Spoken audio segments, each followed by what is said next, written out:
ήρθατε στη σειρά Gen AI στην εκπαίδευση. Είμαι η Λίνα Φιλιππάκη, καθηγήτρια οικονομολόγος στο 4ο Γενικό Λύκειο Ρόδου, με εμπειρία στον εκπαιδευτικό σχεδιασμό και στην εκπαίδευση ενηλίκων.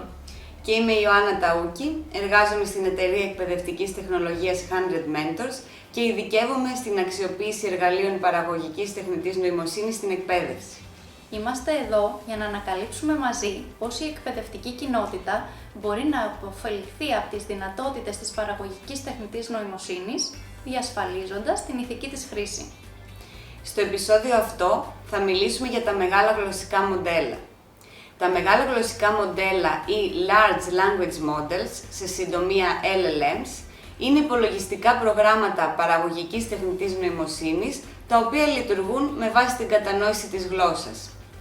Μπορεί δηλαδή κανείς να συνομιλήσει με ένα πρόγραμμα LLM, να του κάνει ερωτήσεις και να του δώσει οδηγίες, δηλαδή εντολές ή prompts στα αγγλικά, σε φυσική γλώσσα χωρίς να γνωρίζει από προγραμματισμό.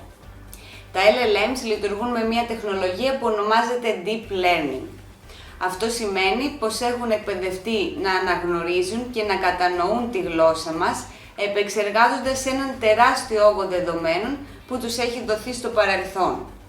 Σκεφτείτε στην ουσία ένα μηχάνημα που έχει τη δυνατότητα να διαβάζει και να μαθαίνει από αμέτρητα διαφορετικά βιβλία, άρθρα, ιστότοπους και επίσης για διαφορετικά πεδία, από την επιστήμη και την ιστορία μέχρι τον αθλητισμό και τη μουσική. Μέσω λοιπόν της ανάλυσης όλων αυτών των δεδομένων, τα LLMs μαθαίνουν να συλλαμβάνουν τη σύνταξη, τη σημασιολογία και τη γνώση που ενυπάρχει στην ανθρώπινη γλώσσα και να παράγουν κείμενο για να απαντήσουν στις ερωτήσεις μας, προβλέποντας κάθε φορά ποια είναι η πιο πιθανή επόμενη λέξη στην πρόταση. Μιμούμενα δηλαδή το υλικό που έχουν επεξεργαστεί.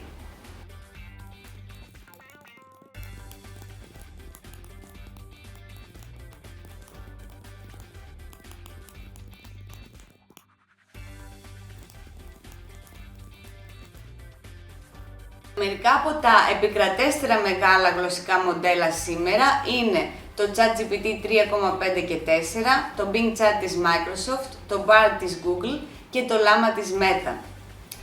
Δεν είναι τα μόνα εκεί έξω, αλλά είναι τα πιο πετυχημένα αυτή τη στιγμή.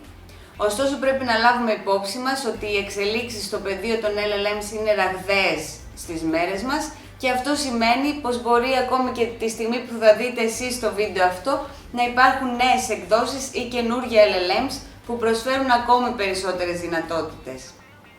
Κάθε ένα από αυτά τα μοντέλα προσφέρει διαφορετικά πλεονεκτήματα και το τι θα επιλέξουμε εξαρτάται φυσικά και από τις ανάγκες μας. Το ChatGPT που πιθανόν πολλοί από εσάς να έχετε ακούσει είναι πλέον διαθέσιμο σε δύο εκδόσεις. Την 3,5 που είναι δωρεάν, απαιτεί βέβαια δημιουργία λογαριασμού, αλλά είναι μια καλή επιλογή για γρήγορες απαντήσεις. Προς το παρόν, λειτουργεί πιο αποτελεσματικά και δίνει πιο δημιουργικές απαντήσεις στα αγγλικά κατά τη δημιουργία εκπαιδευτικού υλικού. Αλλά όσο περνάει ο καιρός, βελτιώνεται συνεχώς και στα ελληνικά. Σημαντικό είναι να τονίσουμε ότι το ChatGPT 3,5 έχει γνώση του κόσμου μέχρι το 2021 και δεν έχει πρόσβαση σε νέα πληροφορία ή γεγονότα μετά από αυτό. Θα βρείτε παραδείγματα για την σύγκριση στην περιγραφή του βίντεο. Εάν τώρα θέλουμε πιο εξελιγμένες απαντήσεις, η επιπληρωμή έκδοση του ChatGPT η 4 βασίζεται σε ένα πιο ισχυρό μοντέλο που είναι και πιο συνεργατικό και δημιουργικό στις απαντήσεις του.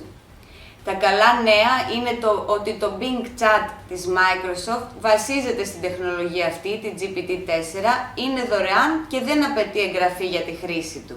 Να πούμε βέβαια ότι είναι πιο αργός στις απαντήσεις του και αυτό δεν θα βοηθήσει έναν εκπαιδευτικό στην περίπτωση που έχει περιορισμένο χρόνο να διαθέσει. Επίσης έχει ένα όριο μηνυμάτων ανά ώρα, αλλά είναι ισχυρό εργαλείο καθώς δίνει επιπλέον τη δυνατότητα αναζήτησης στο διαδίκτυο που δεν το έχει το ChatGPT. Το Bard της Google είναι επίσης δωρεάν, είναι γρήγορο και εξελίσσεται συνεχώς. Επιτρέπει επίσης να ανεβάσει κανείς οποιοδήποτε τύπου αρχείο για επεξεργασία.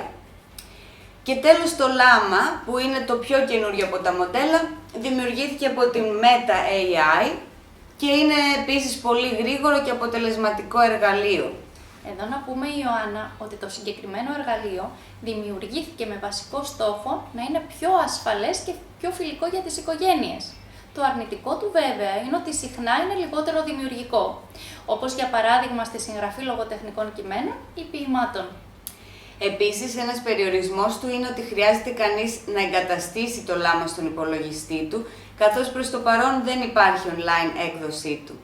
Συνοψίζοντας, επιλέγουμε το μοντέλο που ταιριάζει καλύτερα στις ανάγκες μας και είναι πιο συμβατό με τη δουλειά μας κάθε φορά. Καθώς η τεχνολογία εξελίσσεται συνεχώς, είναι σημαντικό να παρακολουθούμε τις ενημερώσεις και τις δυνατότητες που προσφέρουν αυτά τα μοντέλα για να αξιοποιούμε στο έπακρο την τεχνητή νοημοσύνη στο έργο μας. Στο επόμενο βίντεο θα αναλύσουμε πώς μπορούμε να επικοινωνούμε καλύτερα με τα μεγάλα γλωσσικά μοντέλα, κάνοντας καλύτερες ερωτήσεις και δημιουργώντας καλύτερα prompts.